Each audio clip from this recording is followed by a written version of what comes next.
Stocks at Wall Street end flat. Investors await key speeches from Federal Reserve officials at the Jackson Hole Symposium and retail earnings later this week. Asian markets are mixed as traders are assessing the outcome of President Trump and Zelensky's meeting at the White House. The GIFT Nifty is indicating a subdued start for our own markets. Crude oil prices settle 1% higher after talks between Trump and Zelensky. Gold prices continue to remain steady as investors await the Federal Reserve's annual symposium later this week. US President Donald Trump has hosted Ukrainian President Zelensky at the White House along with other leaders from the European Union and NATO. Zelensky signals openness to a three-way meeting with Trump and Putin in an attempt to end the war. Trump also dials Putin after discussing security guarantees for Ukraine and suggests that Ukraine formally cede Crimea to Russia. Prime Minister Narendra Modi chairs a meeting with top ministers, secretaries and economists to discuss the roadmap for the next generation reforms across all sectors, which will boost ease of living and the ease of doing business.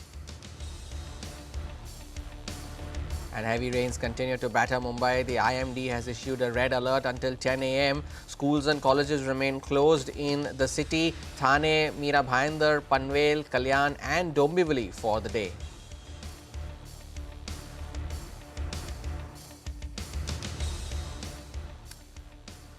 Good morning. You're watching Power Breakfast here on CNBC TV 18 in the Mumbai News Centre. I am Hormus Fatakia. On this very rainy morning, we'll keep you updated with all the live updates that are coming in for the Mumbai rains across the day. But first up, let's take a look at how the Asian markets are faring, and they are just as the way the Wall Street ended overnight, absolutely flat, no significant movements whatsoever. The Hang Seng trading below the flat line, as is the Taiwanese index.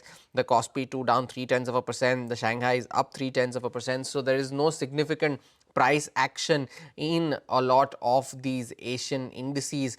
And if you pull up the GIFT Nifty as well, that too is indicating a similar start for our own markets as well. So there is no directional cue as of now for our markets. Remember, we ended almost 250 points higher yesterday, but that comes on the back of coming off the highs of the day. So the implied open currently suggesting a 20-point uptick for our own markets. Mind you, today is also the weekly expiry of the sensex contracts. But how will all of this impact our own markets? Our research team is here with the trade setup, the stocks that are likely to be in the news, and of course the setup on the F&O side of things as well. Firstly, Vinny is here to get us all the market cues that we need to watch out for. Vinny, good morning. We ended off the highs of the day yesterday, but what are the cues that you are tracking this morning?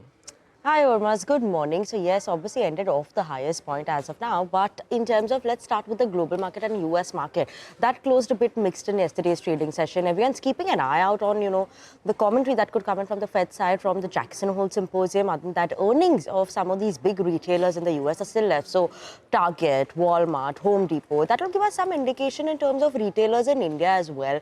If there's some bit of a demand slowdown, or what are we seeing, given that there is tariff uncertainty that has been going on.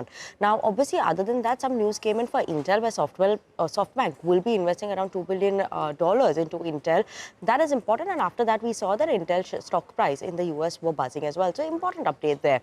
Now, obviously, key updates will come in terms of the Donald Trump as well as Zelensky meet that was going on. And Donald Trump is also saying that they're making arrangements for a trilateral meet between Putin as well as Zelensky. So, that is important to watch out for on the global front as well.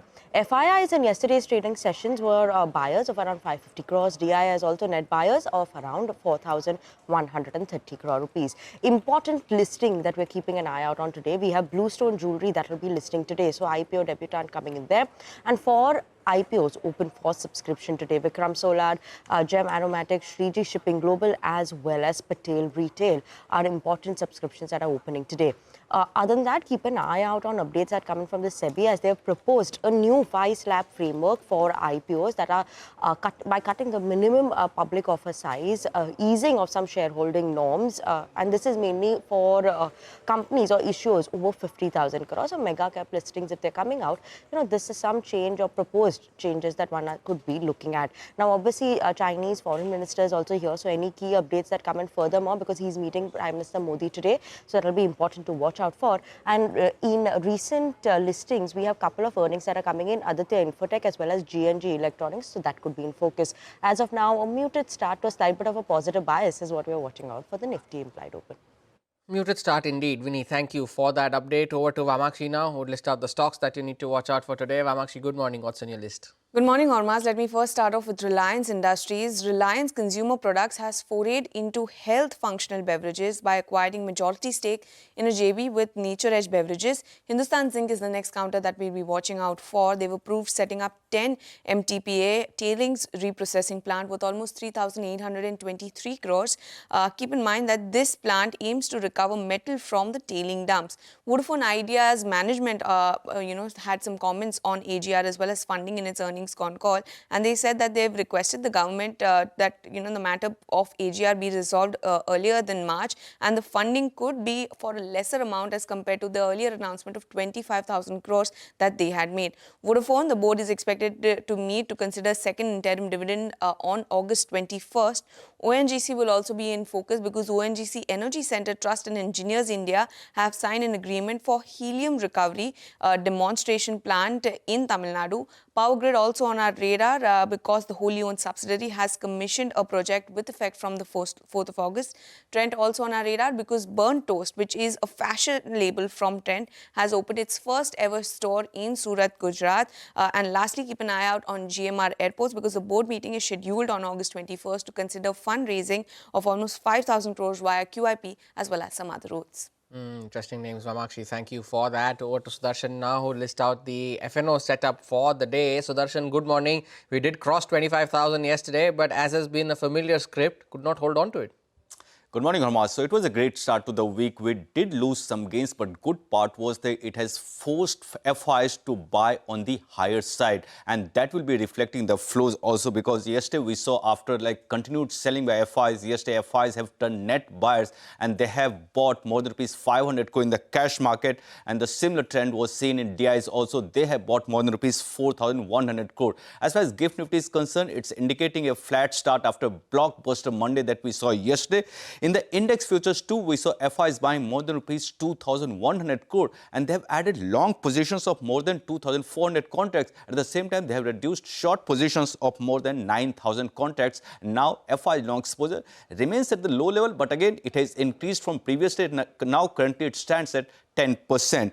As far as the options data are concerned, yesterday we have indicated that 25,000 call was active and 25,100 call was very active. Both these calls have seen addition of more than 50 lakh shares each. On the put side from 24,500, now the level has moved higher. Now the major additions that we have seen in 24,800, 24,900 put options. Both the options here also have seen addition of more than 50 lakh shares. So support 24,750, that is 20-day moving average. If we breach that, next support comes around 100-day moving average, that is 24,580. And resistance for now remains around 25,020. If we cross, yesterday, remember, we did cross intraday, but we failed to hold on to that levels. If we cross that comfortably, next resistance comes around recent high of, that is 25,250. Stocks in the band, Titagarh, PG Electroplast and RBL Bank. One stock that has come out of the band is PNB Housing. And apart from these stocks, I'll keep an eye on Reliance Industries on some of the announcements related to Geotelecom. Indeed. Keep an eye out on Reliance Industries and, of course, PNB Housing that has come out of the FNO ban today. Take a short break. On the other side, we get you updates from the US President's meeting with his Ukrainian counterpart, Volodymyr Zelensky. Stay tuned. We'll be right back.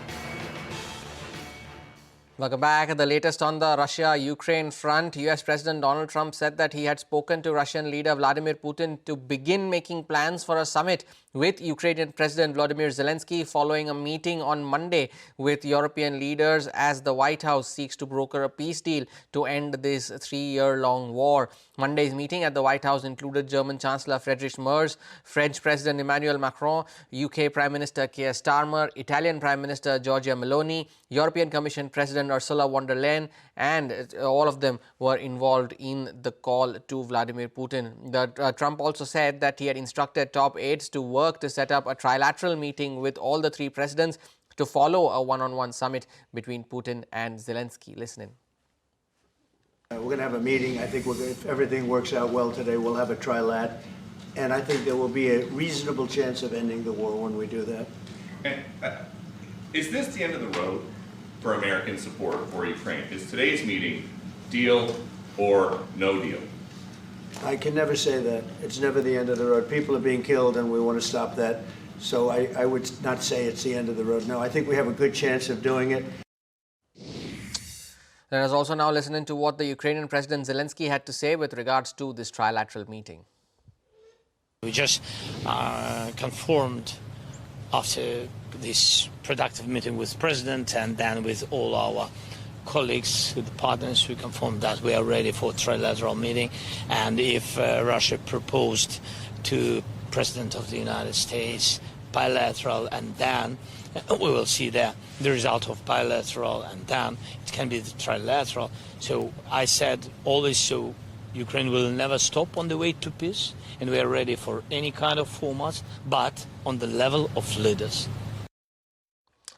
Meanwhile, UK Prime Minister Keir Starmer says that the Trump-Zelensky summit yields security deals and moves towards Putin and more talks with him. Listen into what he had to say. Yeah, well, today's meeting was good and constructive, and there was a real sense of unity between the European leaders that were there and President Trump and President Zelensky. And we had two material outcomes. The first, on the question of security guarantees, was the agreement that the coalition of willing countries, that's 30 countries already working together on security guarantees, will now work with the US on those guarantees, coordinating, and we have already commissioned our teams to do the detailed further work on that. Now, NATO Secretary General Mark Rutte thanked the US President for breaking the deadlock with Vladimir Putin and starting the dialogue. Listen. I will be very brief. I really want to thank you, President of the United States, dear Donald, for the fact that you, as I said before, broke the deadlock basically with President Putin by starting that dialogue. And I think it was in February that you had the first phone call, and from there we are now where we are today. And that is, I think, if we play this well, we could end this. And we have to end this. We have to stop the killing. We have to stop the destruction of Ukraine's infrastructure. It is a terrible war. So I'm really excited. And let's make the best out of today. And the fact that you have said, I'm willing to participate in the security guarantees is a big step. It's really a breakthrough, and it makes all the difference. So also thank you for that. Now, French President Macron has said that if Russia rejects the processes, the sanctions on Russia would have to be increased. Listen.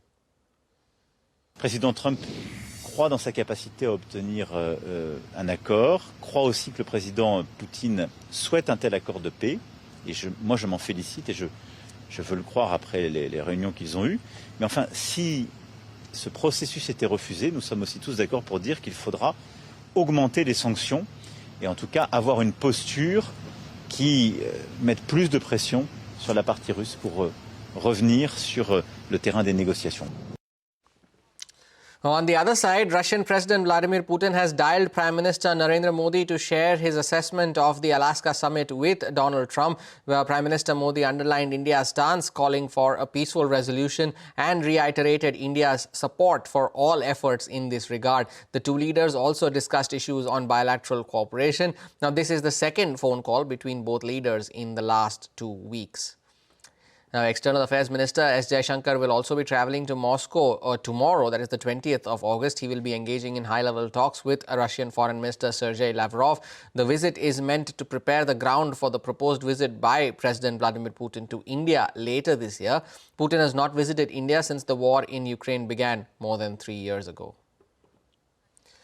Chinese Foreign Minister Wang Yi has also visited India today for 2 days. External Affairs Minister Jaishankar hosted a bilateral meeting. Speaking to the summit, Jaishankar said that India and China are seeking to move past recent difficulties. Prime Minister Modi set to visit China for the first time in 7 years at the end of this month. Having seen a difficult period in our relationship, Excellency, our two nations now seek to move ahead. This requires a candid and constructive approach from both sides. In that endeavor, we must be guided by the three mutuals: mutual respect, mutual sensitivity, and mutual interest. Differences must not become disputes, nor competition, conflict.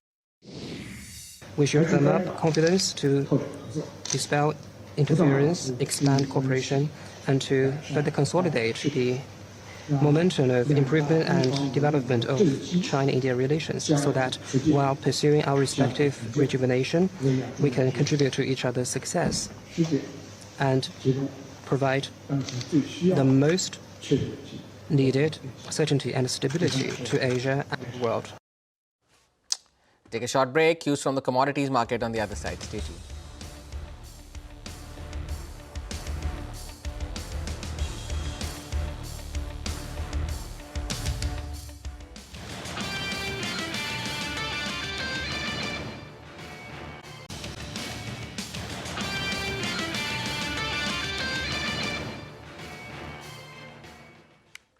Welcome back. On to action from Wall Street. Then it was an absolutely listless session there. All of the benchmark indices ending just above or below the flat line with no directional cue there. CNBC's Steve Kova gets us a wrap of all the action on Wall Street.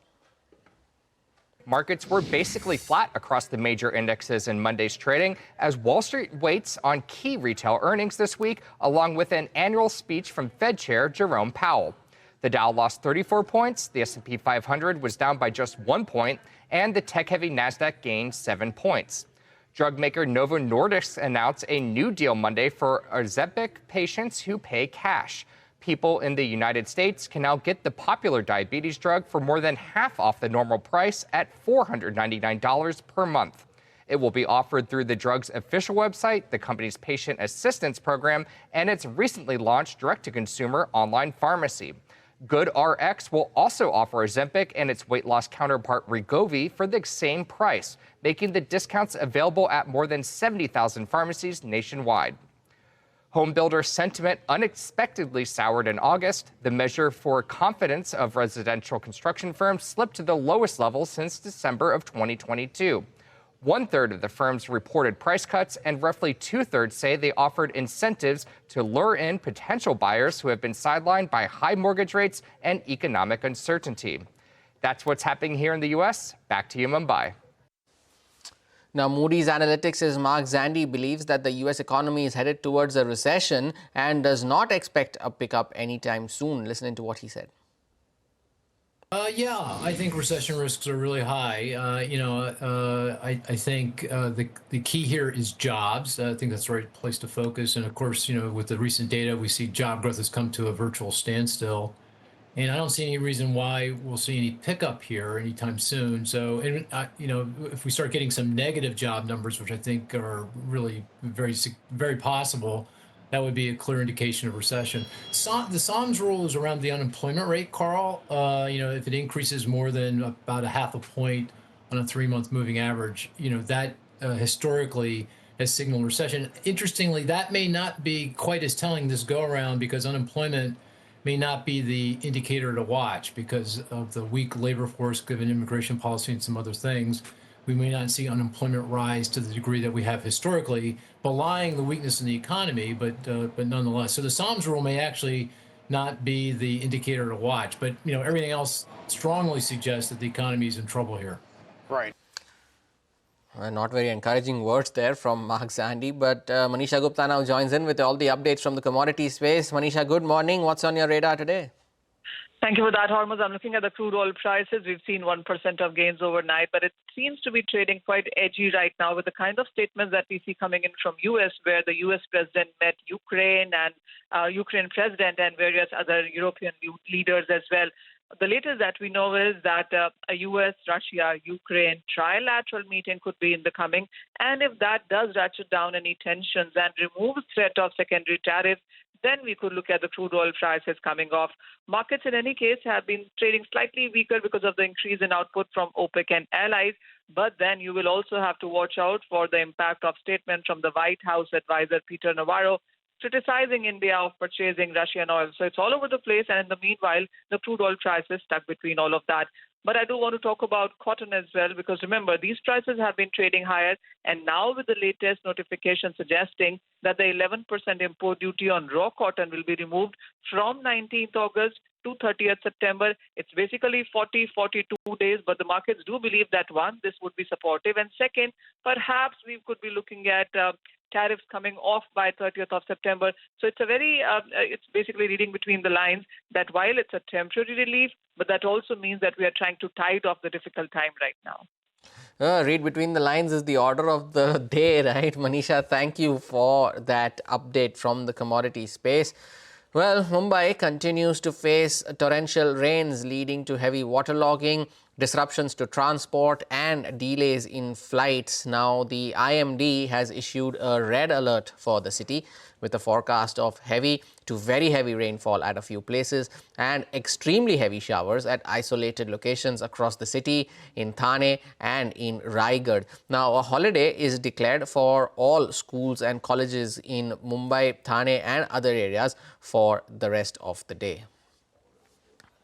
And before we call time on this edition of Power Breakfast, let's also just take a final glance at how the Asian indices are doing in the initial minutes of the trade. And they have slightly extended their losses. When we started off, both the Taiwanese index and the Hang Seng were just below the flat line. Now the Hang Seng is down around 0.3%. The Taiwanese index is down almost 0.5% now, as is the Kospi. And the Shanghai Composite 2, which was trading above the flat line, trading with gains of around 0.5%, has already given up all of those gains and is now trading absolutely flat. You pull up the GIFT Nifty as well. It'll give you an idea of how our own markets, and as you can see, the Asian screen is reflecting on the GIFT Nifty as well. We started the show with an implied open suggesting a 20-point uptick, and now that implied open has moved into the red. With that, we call time on this edition of Power Breakfast. From me and the team that put this show together, thank you so much for watching. Pazar Morning Call on the other side to set you up for the day's trade.